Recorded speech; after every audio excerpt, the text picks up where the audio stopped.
जादुई छन्नी। एक बार की बात है, शहर में जय कृष्ण और राधा रहते थे। वो दोनों पति पत्नी थे। वो बहुत ही अमीर थे, लेकिन वो बूढ़े हो चुके थे। जय कृष्ण की खुद की कंपनी थी, वो वहाँ का मालिक था। उसका बहुत बड़ा घर था, एक बहुत बड़ी गाड़ी थी। वो अपना जीवन खुशहाल व्यतीत करते। एक बार महर्षि हिमालय पे तप करके अपने घर वापस जा रहे थे। तब उन्हें वहाँ पे जय कृष्ण का घर दिखा, तो वो बहुत थक गए थे। वहाँ पे जय कृष्ण की बीवी राधा ने उनसे पूछा, हे महर्षि, आपको क्या चाहिए? तो महर्षि ने बोला कि मैं बहुत ही थक गया हूँ, कृपया मुझे कुछ खाने के लिए। इसके बाद राधा ने बोला, ठीक है, मैं देखती हूँ मैं आपके लिए क्या ला सकती हूँ, कृपया आप थोड़ा इंतज़ार कीजिए। उतना कहने के बाद राधा वहाँ से चली गई और वो ढूंढने लगी कि मैं महर्षि को क्या खाने के लिए दे सकती हूँ। महर्षि को उनका स्वभाव बहुत अच्छा लगा। थोड़ी देर बाद राधा कुछ खाने के लिए लेकर आई और बोला, ये लीजिए महर्षि। और वो वहाँ से वापस अपना काम करने के लिए चली गई और महर्षि ने बहुत ही आनंद से वो खाना खाया। महर्षि को वो खाना बहुत ही अच्छा लगा। उसके बाद उन महर्षि ने पूछा, तुम बहुत ही ज़्यादा दयालु औरत हो, तुम मुझसे जो मांगना चाहती हो मांग लो, बोलो तुम्हें क्या चाहिए। तो राधा ने बोला, हे प्रभु, मुझे आपके दर्शन हो गए, वही काफ़ी है, मुझे आपसे कुछ नहीं चाहिए। तो फिर महर्षि ने बोला, मुझे पता था तुम मुझसे कुछ नहीं लोगे, रुको मैं तुम्हें देता हूँ कुछ। तो ये उन्होंने एक जादू किया और एक जादुई छन्नी उन्होंने राधा को दी और बोला, ये एक जादुई छन्नी है, इसके अंदर तुम जो भी डालोगी उससे ही कुछ बना हुआ तुम्हें ये जादुई छन्नी दे देगी।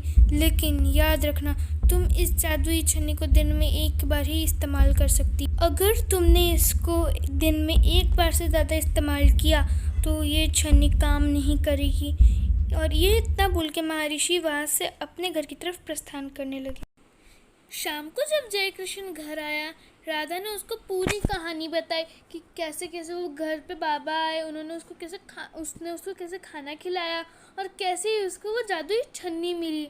उसको सुनने के बाद जय कृष्ण हैरान हो गया और उन्होंने सोचा कि चलिए इसको टेस्ट करके देखते हैं कि जादुई छन्नी सच में काम करती है।